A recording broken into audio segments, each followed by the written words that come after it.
that is, many people feel, the most beautiful temple in Egypt.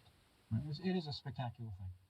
She decides to build at Deir el-Bahari. Remember, the called the place of the El northern Bahare. monastery. Deir means monastery. Bahari means northern, because it's Bar is Arabic for sea, Oh, so Bar. it's northward, Bahare. seaward towards the Mediterranean. That's north. And this was called the place of the northern monastery because there was once a Coptic monastery there, so the locals called it that. It's an Arabic name. She calls her temple Jesher Jesheru, sacred of sacred places. And she chooses Deir el-Bahari for one reason and one reason alone, I think. This is where Montuhotep I built his mortuary temple. And he was the great unifier of Egypt, and she is saying, I'm really like him. So she puts her temple right next to his, similar architecture even. Similar architecture. The temple tells the story of her reign. If we look on the walls, we will see what she was most proud of during her reign. But first, the mystery of the temple. When Champollion, the decipherer of hieroglyphs, first visited this temple, 1829, he had just cracked the code. He could read hieroglyphs. He wanted to get as many texts as he could. He was copying hieroglyphs, and he had been through Egypt quite a bit. And he came to Deir el-Bahari and looked at this temple, and he went into a back chamber, and he looked on the wall, and he couldn't figure out what was going on. He could not figure out what was going on. There was a scene of two kings together. Now, one king he knew from his previous writings when he had copied inscriptions. He knew who this king was. Thutmose III, a great king. He knew he was a great king. He knew about his military exploits. This was a great king. Then there was a second king, King Hatshepsut. Didn't quite understand anything about this king. A king, no doubt, was a king, wearing a false beard of authority, wearing the kilt of the pharaoh. This was a king. But what he couldn't figure out was why was this king in front of the great king? In other words, Women's this lib. Thutmose III, about whom he knew everything, was sort of taking a second place behind this other king. Couldn't figure it out. He also couldn't figure out the grammar associated with these pictures, the hieroglyphic inscriptions, because sometimes the king was called Her Majesty. Right? Why not His Majesty? Very curious. He never figured it out. Never figured it out. It wasn't until a later Egyptologist, Lepsius, in the 1850s, who figured out that at some point in her reign, Hatshepsut declared herself king. She had ruled as queen. Oh, wow. And then at some point she said, I'm king. And she started wearing the false beard of authority. The pharaoh's beards that you see in statues and paintings are not real beards. What? Clean shaven. And she tied the beard on with chin straps. And if you look carefully at Egyptian statues of pharaohs with beards, you will see on the sides of the cheeks indentations that indicate the strap holding the beard. So Hatshepsut declares herself king, and she builds this fantastic monument, Deir el-Bahari as we call it, her mortuary temple, where she could be worshipped. And on the temple, she tells the story of her life. But there's a problem on the temple wall. If you look for Hatshepsut's name, you're not going to find it. It's been carved out. Everywhere that Hatshepsut put her name, it's been erased, and the name has been replaced with 3 different names. Sometimes you'll see. Hello, hello, hello. What's everybody up to today? The history of ancient Egypt. And this is a discussion being headed up by Professor Bob Pryor of the University of I don't remember.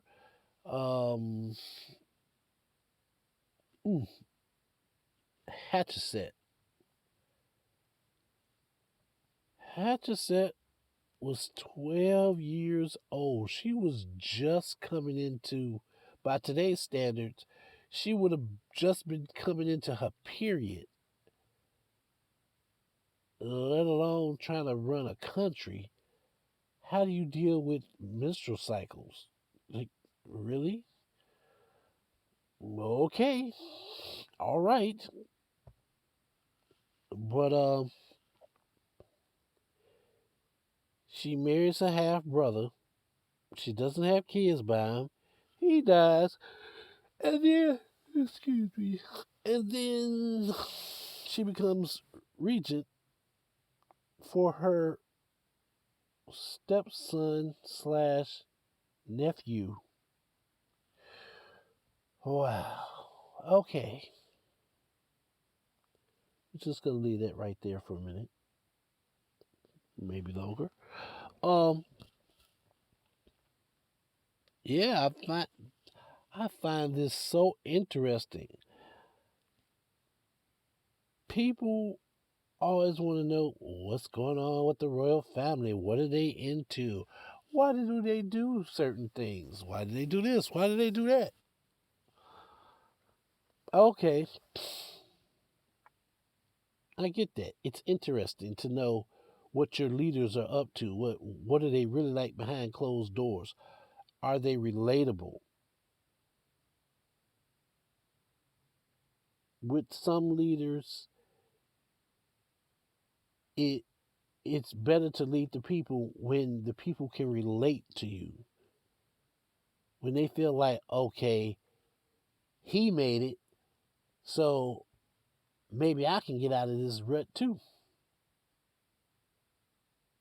And then you have some people that they just feel like they're not strong enough to do what it takes to get out of that rut. But at least if they got a strong leader that can empathize with them, maybe that leader can better protect them from harm, financial and physical. So, excuse me. I am so tired. I'm sorry, people. I am so sorry. Oh, but the show must go on. We are at towards the end. We are towards the end of so-called Black History Month. First of all, it's not even a full month, the month of February, because of some thing called leap year. It switches up whether or not it's 28 days or if it's 30. What is it, 31? I don't know. Don't care. It's a bunch of bullcrap to me, but hey, it is what it is. So, anyway, Black History Month. It should be about highlighting the accomplishments of black people as a community. But where does it start? Did it start in Africa? Did it start in America? I am saying that black history did not start in America. Black history didn't even start in Egypt. I'm saying it started in Africa. There is a group called the Bantu. Bantu. I'm gonna say Bantu. I might be pronouncing it wrong. I'm sorry if I am. Somebody let me know if there's an accent on or not. Um, but the Bantu are a large group of people, Africans from different tribes. They're from different tribes. So you have a coming together of different ideologies, different ways of doing the same thing. You know, so in Egypt was a coming together of different neighborhood cultures, I would say. Everybody pulling their resources together. And if you examine the overall culture of Egypt, you learn that a lot of stuff that was done in Egypt did not start in Egypt. Egypt had some of the best bowmen in the known world at that time. But guess what? The bowmen did not come from Egypt originally. They came from Nubia. Some of their jewelry didn't come from Egypt. It came from lands outside of Egypt. Now, whether they paid people to export goods back to Egypt or whether they were on a military campaign and just took it, I wasn't there. I don't know. But I know how we can find out, though. This series, The History of Ancient Egypt, goes in detail about a lot of what happened in Egypt. And I just recently found out there's another audiobook. Excuse me. There's another audiobook which deals specifically with the leaders, the pharaohs in ancient Egypt. And the first chance I get, I want to purchase that book. So the book itself, the audiobooks, you unless you are some type of hacker, and you can just hack into people's system and download what you want. No, that's not me. I paid for this edition, for this audiobook. I paid for to use it, to play it. So that's what I'm doing. I'm taking what I've learned and I'm sharing it with the public, especially black public, Negroes. This is something that we all need to know. This is something that never, when I was coming up, never was introduced in school. They gloss over it. You might be covering a certain topic and somebody might mention something about ancient Egypt, but it really wasn't discussed. It was, oh well, there was this king, and then there was this queen, Cleopatra. Cleopatra. Cleopatra. Cleopatra didn't happen till way, way, way later. But that's what a lot of people grew up here. When you think of Egypt, you think of Cleopatra. You don't think of Hatshepsut. You don't hear about Alexander the Great being the first non-Egyptian to be pharaoh. So like I said, I want to purchase another audiobook. I want to get into other topics. This channel is not just for black people. This is for all those who seek information. All those who want to understand, well, why black people so bitter?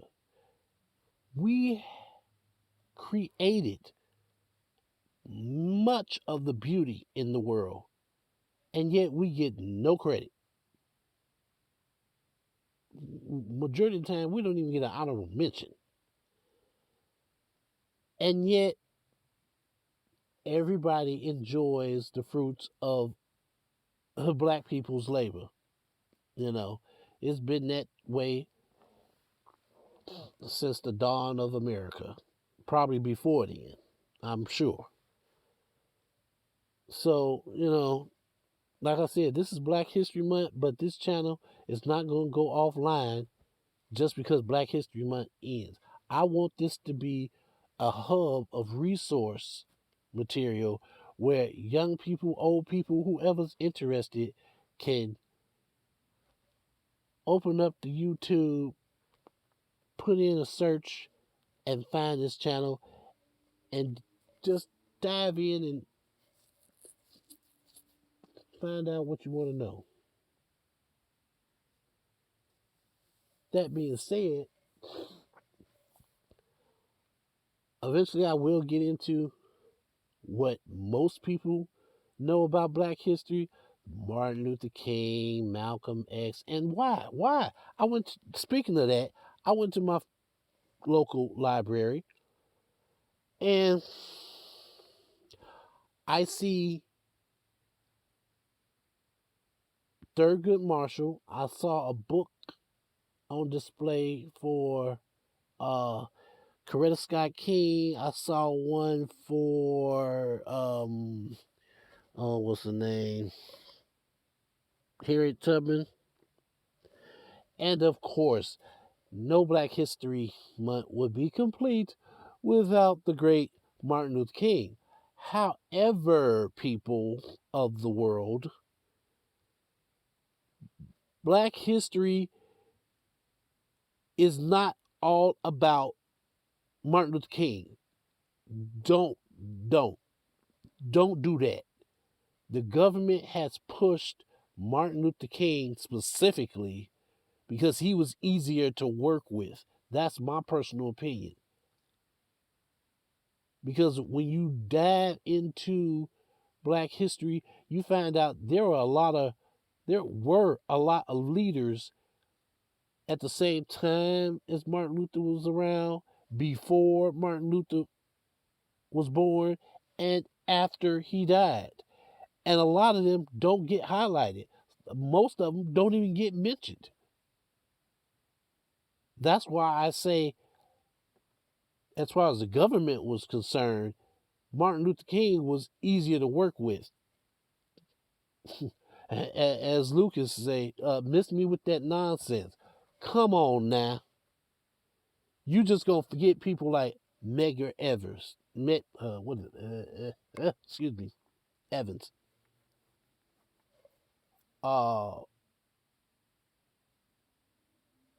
Thurgood Marshall was good, but there were others. Bethune is a name that comes to mind. Malcolm X. Come on now.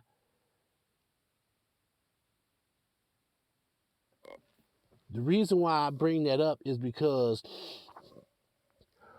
all throughout my life, I have heard the debate of whether or not certain statues, certain honors should be bestowed on racist white men who are no longer living. Statues erected in their honor that offend Black people. And a lot of people would say, oh no, don't tear down the statue, don't take the poster down, don't do this, don't do that. That's being disrespectful. That's not American. That's being hateful. Black people, Negroes are American. We fed you, little crumb snatchers. We clothed you, crumb snatchers. We gave you hair care products. We gave you street lights. We gave you peanut butter, soybean. We have done so much, not just for the country, for the world. And you would think a country that prides themselves on helping their allies would look out for their own people, or at least come to the conclusion that, okay, yeah, we kind of, the government kind of did them wrong back in the day, killing Black people for no reason than just pure hatred, and allowing other people to just do what they want to do. Tutmosis the First. Sorry about that. And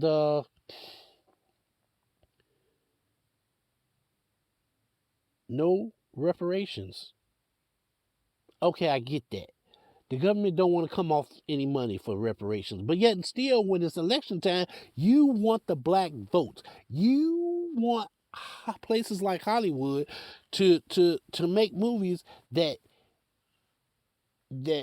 speaks to the Black struggle. You want Blacks to come out and support Hollywood productions. You want us because you need us.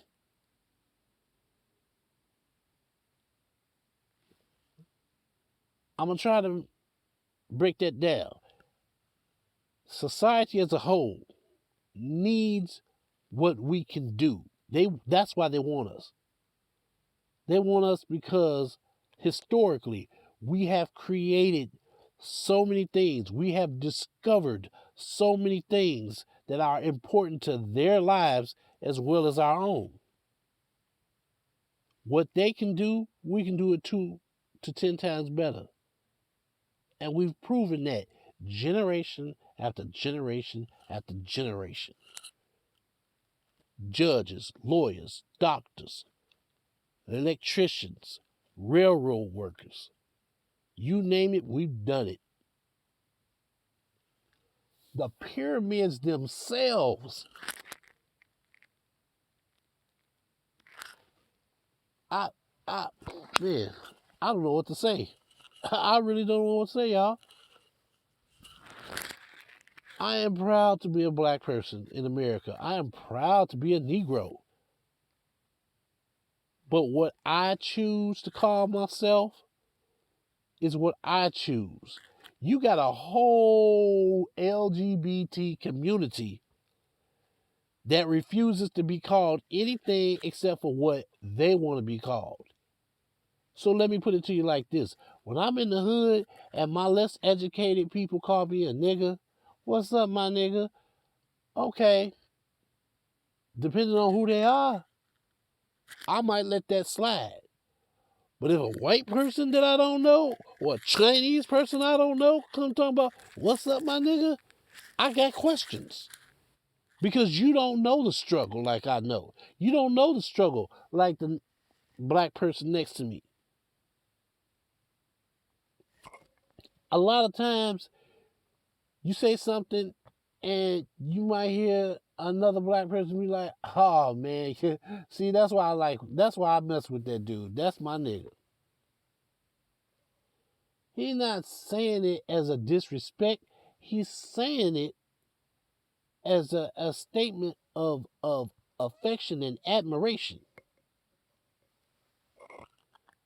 What's disrespectful is some of these black leaders over the years who ain't led us to jack.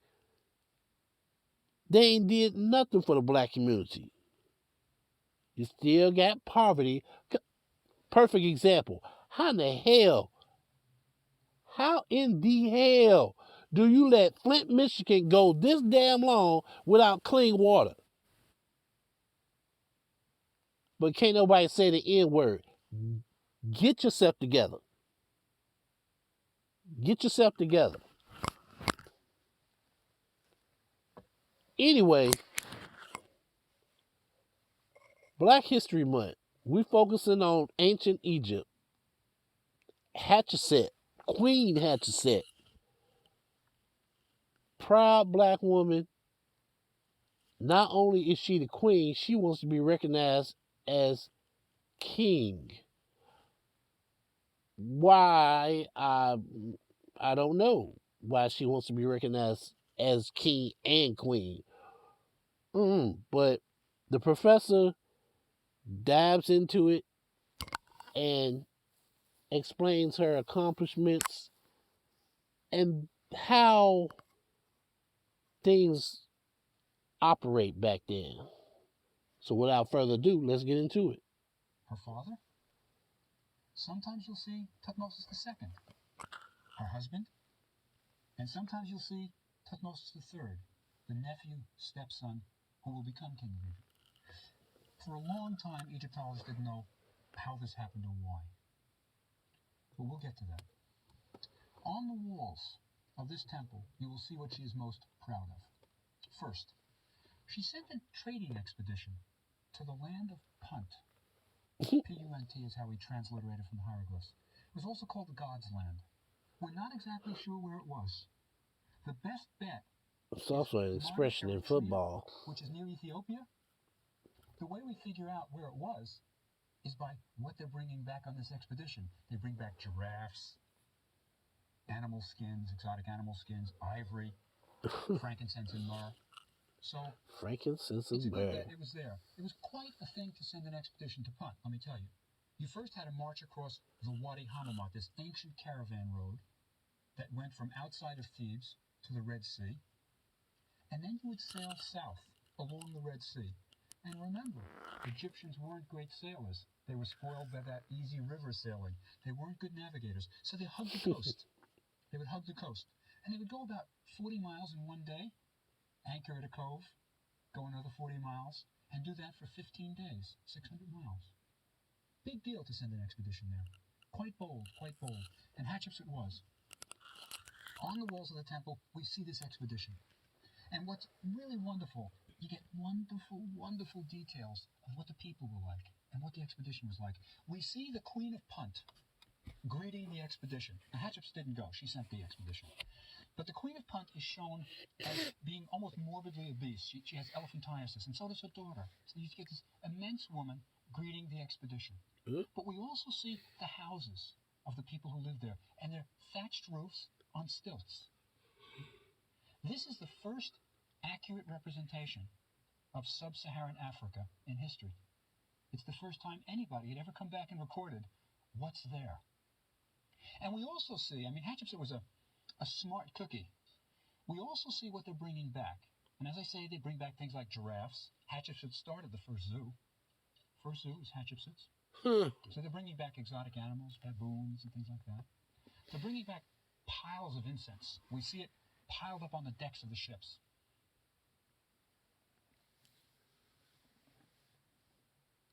Aren't we all animals? So, oh man. Hatshepsut, he says, started the first known zoo. Interesting. You know who else had zoos in the ancient world just off the top of my head? Rome. The Roman Colosseum. Yep. Today we go to Brookfield, we go to Lincoln, we go to all these other zoos in the country, throughout the country. But a lot of what America is was stolen.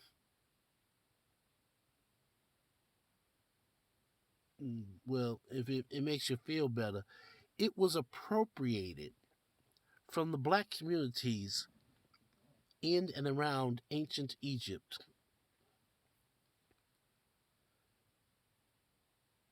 Yeah, right. So anyway, that that was yeah, that I did not know. But like I said, a lot of firsts, a lot of things that people might wonder, well, how did that start? Well, who started this? Who invented that? Who discovered this? A lot of firsts were in Egypt.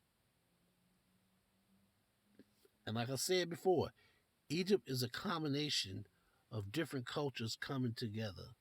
Like it's like different neighborhoods coming together, exchanging ideas. So, let's get back to it. But we also see a great detail. This is why I say she's really smart. They're not just bringing back the frankincense and myrrh. They're bringing back the incense trees themselves. And you can actually see the trees being carried by the men, and the roots are protected by baskets. So these people knew their botany, and she is going to plant the trees in Thebes. As a matter of fact, on the wall of the temple, she even says, I made for my father Amun a punt in Thebes, meaning she had the frankincense and myrrh growing there. So it must have been quite something. But this is her expedition to Punt. Another thing that she puts on this temple wall, and this is really an autobiography. It tells it all. And it tells it from birth. She talks about her divine birth. Now remember, pharaohs were always called Sa-Re, son of Re. They are the son of the sun god. Well, she could call herself the daughter of Re, I guess, but she doesn't. She tells another story. And it's right on the walls for all to see. The god Amun, disguised as her father, Thutmose I, visits her mother. Right? And the result of this nocturnal visit is that the mother is pregnant from Amun with Hatshepsut. So Hatshepsut's father is really the god Amun, is what she's saying.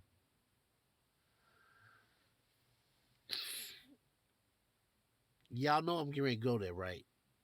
You know I'm getting ready to go there. So, what Hatshepsut is saying is that she was born by divine birth.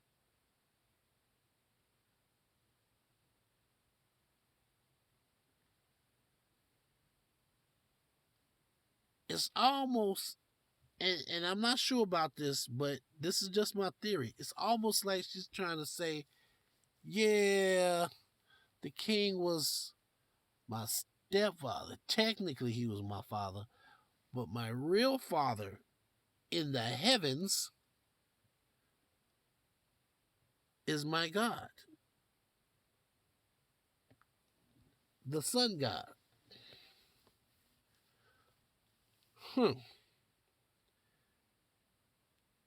This isn't the first time that I've heard of ancient Egyptian leaders saying that they were divinely, they had a divine birth. Or that, the God came down in the spirit of a man, in the body of a man, and impregnated their mother. Okay. Alrighty then. So now everybody now everybody wants to be Jesus, huh? Oh, wait a minute. Wait. This was all before Jesus was born. So if everybody wants to be like Jesus, then how does that work? Before and after? Because I'm confused. I went to school, but clearly my knowledge of religion is, basic knowledge of religion needs some work.